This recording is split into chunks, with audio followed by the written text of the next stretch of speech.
18 जुलाई को जब सोनम वांगचुक को जंतर मंतर से उठाया गया तो ऐसा मान लिया गया था कि अब इस आंदोलन की हवा निकल जाएगी। लेकिन उसके बाद जिस तरह सेल्फ मोटिवेटेड भीड़ जुटी, उसे देख के सत्ता और विपक्ष दोनों हैरान थे, क्योंकि ऐसी उम्मीद किसी को नहीं थी। आंदोलन को शांत करने के लिए पीएम नरेंद्र मोदी ने आधी रात को वीडियो मैसेज किया। आधी रात को ही सोनम वांगचुक का अनशन खत्म हो गया।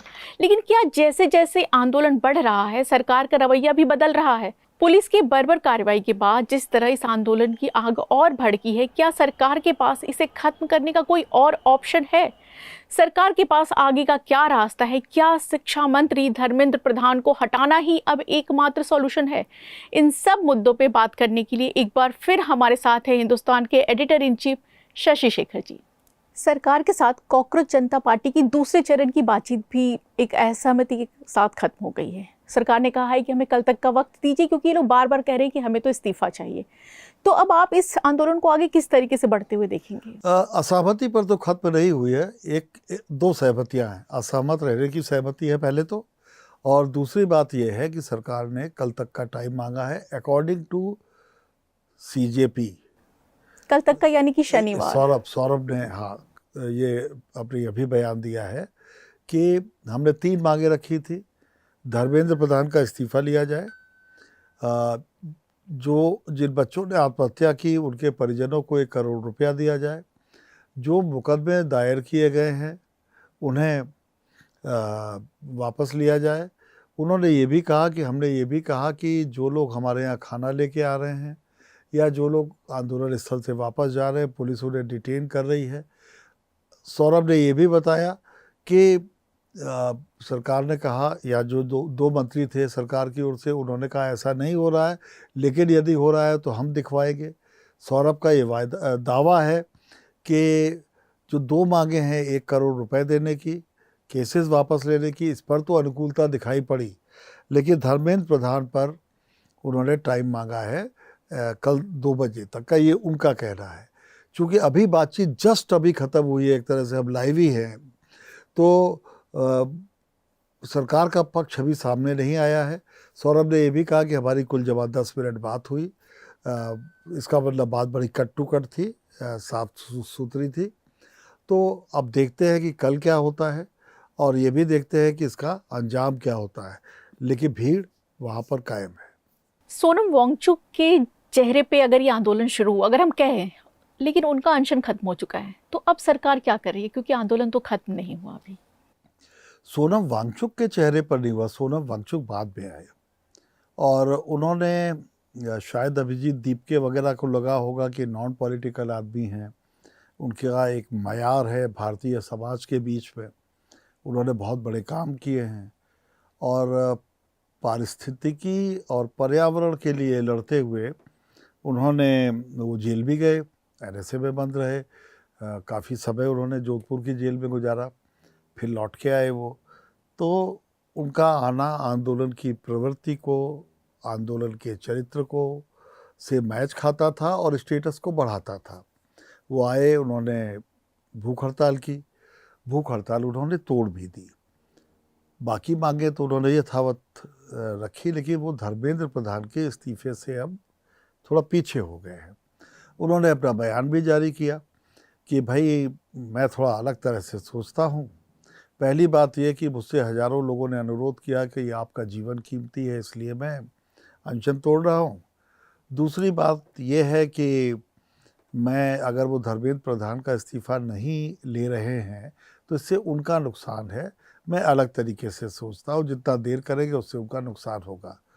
मैं सोनम जी की बात से सहमत नहीं हूँ, खासकर उनकी दूसरी बात से, लेकिन उन्होंने अनशन तोड़ दिया, और आज अभिजीत दीपके ने साफ भी कर दिया। इसमें भी शुरुआती तौर पे अगर देखा जाए तो कॉकरोच लोगों की जीत हो गई है, इसको ऐसे ही बोलते हैं, कॉकरोच, क्योंकि ये जो नौजवान हैं, इन्होंने मांग रखी थी कि हमें न्यूट्रल प्लेस पर मिलना है, लेकिन जाते समय उन्होंने अपना स्टैंड क्लियर कर दिया कि हमें धर्मेंद्र प्रधान के इस्तीफे से कम कुछ भी मंजूर नहीं है। कभी कभी पोजिशनिंग भी होती है कि आप हार्ड स्टांस लेकर जाइए, अंदर कुछ बात कीजिए, फिर सॉफ्ट होइए थोड़े समय में, लेकिन उससे एक बात स्पष्ट हो गई कि ये आंदोलन तुरंत खत्म होने की स्थिति में नहीं है। मैंने सोनम वांगचुक का नाम इसलिए लिया कि उनके चेहरे से शुरू हुआ, क्योंकि जिस दिन 18 जुलाई को उनको उठाया गया वहां से, उसके बाद जाके भीड़ एकत्रित होने लगी, सेल्फ मोटिवेटेड की लीडर नहीं है। अन्ना के समय में भी देखा था, हालांकि उस भीड़ को बढ़ाने में अरविंद केजरीवाल की संगठन क्षमता और आरएसएस का भी बहुत बड़ा योगदान था। बीजेपी के जो आनुषंगिक संगठन है, मैं जानता हूँ कि विद्यार्थी परिषद के जो उस समय लोग होते थे और जनता युवा मोर्चा के, तो उनके पास ही गए थे, जनता युवा मोर्चा के लोगों के पास। वो नेता फिर बाद में मंत्री बने, मुझे मालूम है वो क्या मामला हुआ था। तो उन्होंने भी भीड़ जुटाई थी। अब इस पे भी इनकार नहीं किया जा सकता कि हो सकता है कुछ लोग पॉलिटिकली मोटिवेटेड हो, लेकिन जो हमारे संवाददाता वहाँ पर 24 घंटे हैं हिंदुस्तान के, वो 3 बातें बहुत साफ बताते हैं। पूरे देश से लोग आ रहे हैं, वो मोटिवेटेड नहीं है किसी भी पॉलिटिकल दल से, उन्हें लगता है ये कॉज ठीक है। दूसरी बात, लोगों में एक बेचैनी है, एक छटपटाहट है परिवर्तन की। और तीसरी बात वो ये कहते हैं कि चूंकि कोई लीडर नहीं है इस आंदोलन का, इसलिए इससे कई तरह के भय उपजते हैं। तो पहले हम सोनम वांगचुक पे आते हैं कि सोनम वांगचुक को उठाए जाने से कोई ऐसा कमाल हो गया, मुझे नहीं मालूम। अगर वो कमाल इतना बड़ा है सोनम वांगचुक का शेष देश पर, लेह के अलावा, तो ये भी स्पष्ट हो जाएगा कल तक कि उन्होंने अनशन तोड़ दिया। आज दीपिके ने उनसे थोड़ी दूरी भी बना ली, तो अब कल क्या होता है, कल कितनी भीड़ रह जाती है वो दिख जाएगा। जैसे हम अगर देखें, अभिजीत दीपके की जो टीम थी, यूएस से पढ़ के आया है, कोई सॉफ्टवेयर इंजीनियर है, अलग अलग तरीके की प्रोफेशनल पढ़ाई की, उनको पॉलिटिकल नॉलेज अगर हम सिर्फ दीपके को छोड़ दे तो नहीं है। जिस तरीके से विजुअल चल रहे हैं कि सौरभ दास को पुलिस घेर के लेके जा रही है, तो क्या लगता है ये सही डील कर पाएंगे सरकार के साथ? ना ना ना ना, पुलिस घेर के जो उन्हें ले जा रही है, मुझे सच में सौरभ दास पे तरस आ रहा था। तरस इसलिए आ रहा था कि वो शायद उस चरित्र के व्यक्ति नहीं है, लेकिन सरकार की बड़ी प्रॉब्लम है कि अगर इनमें से किसी को कुछ हो जाता है तो क्या जवाब देंगे। तो इनको जाने अनजाने सिक्योरिटी मुहैया कराई गई है। अब सिक्योरिटी का अपना तरीका है। नेता लोग तो देखिए उसके अभ्यस्त होते हैं, कितनी तेज चलना है, कितना बीच में रहना है, कितना सिक्योरिटी वालों को जगह देनी है, उनको मालूम होता है। एक आम आदमी की प्रॉब्लम ये होती है कि जब उसको सिक्योरिटी दे दी जाती है तो सिक्योरिटी वालों की भी प्रॉब्लम होती है कि वो समझ रहा नहीं होता है। अब वो कैमरे देख के रुक रहे हैं, अब सिक्योरिटी वालों को लगता है कि कुछ हो ना जाए, तो वो उसको दौड़ा के पकड़े लिए चले जा रहे हैं, वो उसी में बोल रहा है। तो वो है, सरकार की अपनी दिक्कतें हैं और इन लोगों की अपनी हैं। पर मैं डील कर पाएंगे या नहीं, इस पर अभी कोई तबसरा इसलिए नहीं कर सकते क्योंकि सरकार बात कर रही है। सरकार ने इधर 3-4, पहली बात यह कि ये वो सरकार है जो 1 साल कांग्रेस किसान दबे यहाँ पर जमे रहे दिल्ली की सीमाओं पर, और 2 सीमाएं तो उन्होंने लगभग जाम सी कर रखी थी, थोड़ा सा ही ट्रैफिक चल पाता था। लेकिन इस सरकार की पलकें नहीं झपकी थी। 1 साल बाद उन्हें लगा कि भाई ये कुछ ज़्यादा हो रहा है, तो मोदी जी ने अपना वो जो उन्होंने प्रस्ताव दिए थे कानून के, वो वापस लिए। मैं आज भी उसमें नहीं जाता कि वो प्रस्ताव ठीक थे या नहीं। किसानों की स्थिति बदलनी चाहिए और यथास्थिति से नहीं बदलेगी। लेकिन वो एक दूसरा मुद्दा है। यहाँ पर भी अगर देखें तो कुल इतने कम दिनों में, 25-26 दिन में, सरकार ने अपनी ओर से बातचीत करने की पहल की। पहले सरकारी तंत्र के जरिए पहल की, फिर जेपी नड्डा जैसे सीनियर मंत्री को लगाया।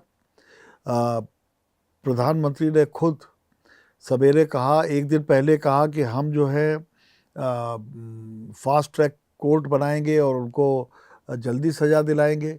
लेकिन उनको लगा कि लोग नहीं मान रहे हैं, तो उसको फिर उन्होंने रात को कल वीडियो जारी किया। मैं आपके दर्शकों को ये भी बताना चाहूँगा कि आप लोग कुछ भी कहें, लेकिन रातें साहब हमारी भी काली होती हैं, और ऐसी काली होती है कि सुबह तो दफ्तर आना ही पड़ता है।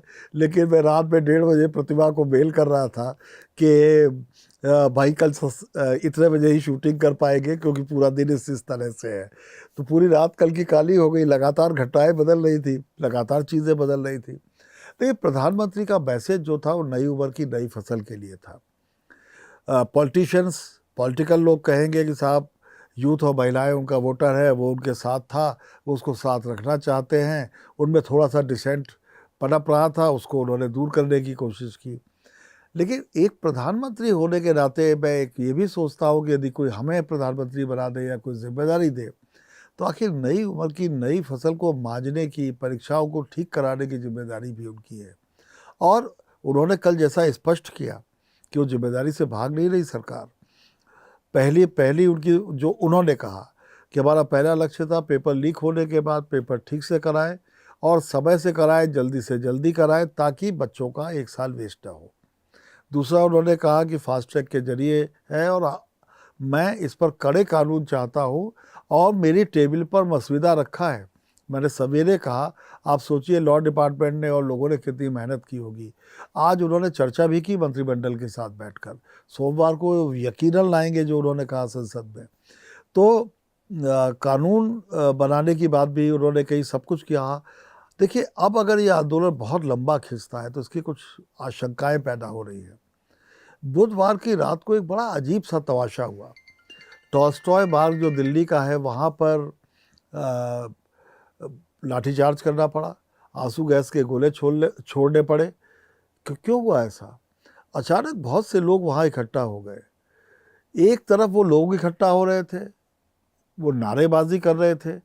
कुछ लोगों का आरोप है, मैं वहाँ नहीं था इसलिए इसी शब्द का प्रयोग करूँगा, कि वो कुछ ऐसे मोहल्लों के लोग थे जिनका उससे शायद कोई सीधा वास्ता नहीं है आंदोलन से।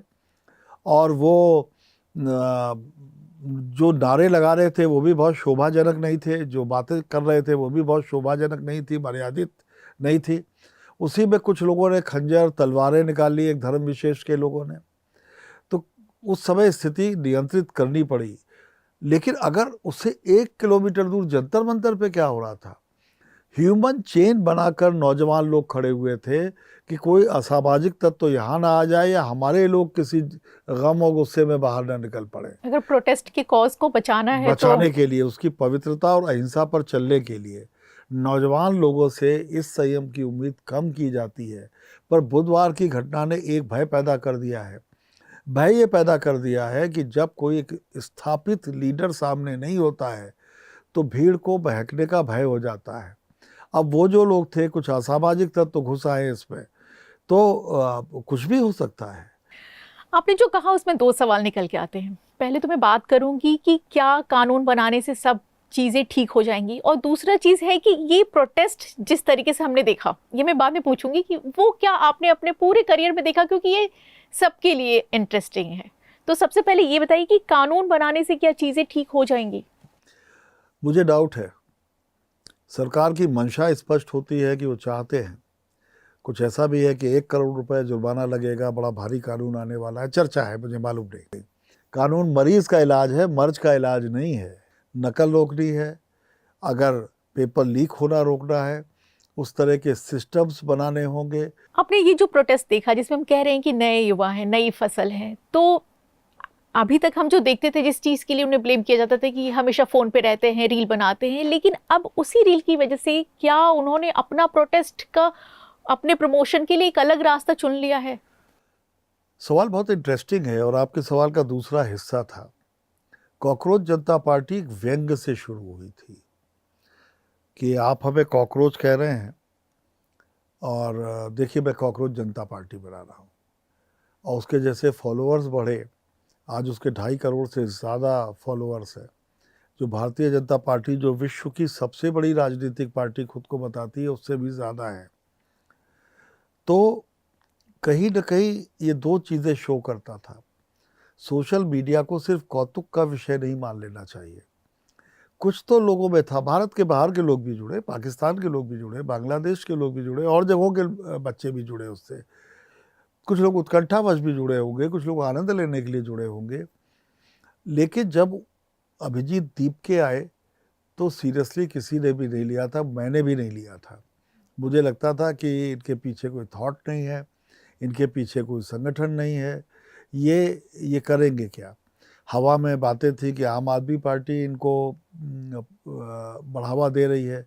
किसी ने कहा कि नहीं साहब, ये तो भारतीय जनता पार्टी का प्लांट है ताकि कांग्रेस की हवा निकल जाए। किसी ने कुछ और कहा। एक हमारे यहाँ की टूल किट है जो हर एक को विदेशी बता देती है, हर चीज़ को पाकिस्तान से बता देती है कि हो रही है। इस समय भी ये चीज़ें चल रही हैं, लेकिन ये सब पुराना बासी बोथरा साबित हो गया, क्योंकि लोग इकट्ठा हो गए उनके साथ। और जब लोग इकट्ठा हो गए तो जन आंदोलन बन गया। तो व्यंग से शुरू हुआ कोई ऐसा जन आंदोलन बन जाएगा भारत जैसे देश में। जेलेंस्की बन गए थे, इससे पहले इटली में एक व्यंग के किरदार निभाने वाले सज्जन प्रधानमंत्री बन गए थे। लेकिन भारत में इतना बड़ा आंदोलन खड़ा हो जाएगा मैंने नहीं सोचा था। और ये आंदोलन देखिए, इसको अब आप अगंभीरता से नहीं ले सकते। भारत रत्न सचिन तेंदुलकर, सलमान खान, जो कि खुद, ये सारे लोग ऐसे हैं जो सरकार की तारीफ करते रहे हैं, सरकार के अच्छे कामों की। नौजवान उद्योगपति, कौन कौन नहीं, सब लोग ये कह रहे हैं कि इनका आंदोलन जायज़ है। तो कहीं ना कहीं कोई सड़ांध है, इसे दूर करना ज़रूरी है। और सिर्फ सरकार अकेले नहीं कर सकती, सिर्फ कोई कानून नहीं कर सकता, इसके लिए साझा प्रयासों की ज़रूरत है जो अभी दिख नहीं रहे। अगर हम इस प्रोटेस्ट के पूरे नेचर की बात करें कि कहीं से पिज़्ज़ा आ रहा है, क्योंकि वो जेंजी है, उनको पिज़्ज़ा पसंद है, वो खाने में आसानी से वो खा सकते हैं, नारे लगा सकते हैं, तो इस एक चीज़ को, क्योंकि ये मुझे लगता है कि हम क्या कह सकते हैं कि इतिहास की तरह है कि ऐसा कभी नहीं हुआ, सब एक दूसरे को पंखा झेल रहे हैं। मतलब ये देखना कि अपनी गर्मी को छोड़ के मैंने कई लोगों को देखा कि वो कर रहे हैं, शायद वो घर में एसी के बिना रहे नहीं, तो वो एक चेंज जो हम देख रहे हैं, क्या वो दिख रहा है हमें या सिर्फ वहाँ है? नहीं, कुछ तो है जो अलग है। पंखा झलने वाली बात कि लोग बैठे हुए हैं और लोग पंखा झल रहे हैं। कुछ सिख वहाँ पर थे, उन्होंने कहा आपको किसी तरह की कोई परेशानी हो, कोई डर लगे, किसी भी तरह की कोई दिक्कत हो, सिर्फ एक पगड़ी देख लेना और बुला लेना हमें। बहुत से नागालैंड के किसी शख्स का वायरल हो रहा था कि 68,000 रुपये का उन्होंने खाना चीज भिजवा दिया। बर्स्ट पिज्जा, हाँ, वो भिजवा दिया उन्होंने। और ऐसे बहुत बड़ी संख्या में लोग भेज रहे हैं। अब ये भी अफवाह उड़ी कि साहब उनको पुलिस आने नहीं दे रही है वहाँ तक। मुझे लगता है कि पुलिस को ऐसा नहीं करना चाहिए अगर कर रही है, क्योंकि ऐसी चीज़ें अशांतियाँ फैलाती है। लेकिन जिस तरह का एक सहयोग उनको दिख रहा है, हो सकता है इसमें कुछ लोग मोटिवेटेड हो सकता है कि कुछ ऐसे लोग हो जो जिनको नहीं होना चाहिए, पर ऐसे भी लोग हैं यकीनन जो निस्वार्थ भाव से कर रहे हैं। तो ये अपने आप एक गौर करने वाली चीज़ है। अगर हम इसके इमोशनल क्वेश्चन को देखें, जैसा कि आपने भी जिक्र किया कि कोई माँ अपने अपने बच्चों को कह रही है कि इन्हें पीटो, इन्हें पीटो, इस तरीके कई तरीके की इमोशनल चीज़ें हमें दिखी। हमें ये भी दिखा कि वो पुलिस वाले से मार भी खा रहे हैं, फिर उनको जाने के लिए उन पर क्लैपिंग भी कर रहे हैं कि अच्छा ठीक है आप अपना काम करके गए। ये क्या है? मतलब ये कुछ तो नया है। मैं कह तो रहा हूँ कि वो जो माँ वाला वीडियो मैंने भी देखा था कि मेरे बच्चों को मार दो, मेरे बच्चों को मार दो। देखिए, अब शायद जो कानून नहीं कर सका, जो सरकारें नहीं कर सकी पुलिस को सभ्य बनाने की, वो ये जेनजी किए दे रहा है। महिलाओं के साथ अभद्र व्यवहार पहली बार नहीं हुआ, पुरुषों के साथ भी अभद्र व्यवहार सड़क पे करते थे, मैंने देखा है। मैंने बहुत दंगे कवर किए हैं, मैंने बहुत गंदगियां देखी हैं इन लोगों की। तो क्योंकि इन पर कोई कार्रवाई नहीं होती थी, ये उस पर डंडा भाजने के नाम पे कुछ भी कर लेते थे। अब उन सब के वीडियो तैर रहे हैं। वीडियो ही नहीं तैर रहे हैं उन बेचारों के, मैं बेचारा शब्द बोल गया ऐसे ही, लेकिन उन लोगों का पूरा सिजरा ही निकाल लिया सोशल मीडिया से कि अमुक फलाने हैं, अमुक ठिकाने हैं, अमुक फलानी महिला है, ये इस पद पे है। फिर उनके सामाजिक बहिष्कार की अपीलें होने लग गई। अब मैं ये सोचता हूँ कि वो जो भी पुलिस अधिकारी था जो एक महिला के डंडा जिस तरह से उसके साथ वो दुर्व्यवहार कर रहा था, वो है तो बेचारा, फिर बेचारा शब्द निकल गया, वो है तो इसी समाज का सदस्य। और जब वो किसी भी फंक्शन में जाएगा, अपनी पत्नी के साथ जाएगा, हो सकता है उसके बच्चे हों, ये तो इतिहास बन गया, क्या फीलिंग करेगा। तो जब हम ग्लानि हमें अंदर से होती है तो हम बदलते हैं। आगे भी लाठीचार्ज होंगे, आगे भी टीयर गैसिंग होगी, हो सकता है आगे भी गोलियां चले, लेकिन वो सब उसका एक मकसद होना चाहिए। मकसद किसी को जलील करना नहीं होना चाहिए, कानून और व्यवस्था की रक्षा और उसे मेंटेन करना होना चाहिए। तो ये इनकी औपनिवेशिक मानसिकता को पहला करारा आघात, उनकी जिसे कहते हैं ना आईना दिखा देना, वो आईना दिखा दिया है।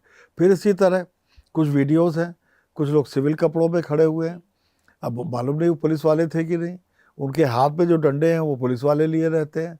अब लोग पूछ रहे हैं सर आप कौन हैं, सर आप कौन हैं। तो ऐसे बहुत सी चीज़ें ऐसी थीं जो इससे पहले नहीं हुई, और मुझे लगता है कि ये सुरक्षा बलों के भी मानसिक परिवर्तन का समय आने वाला है।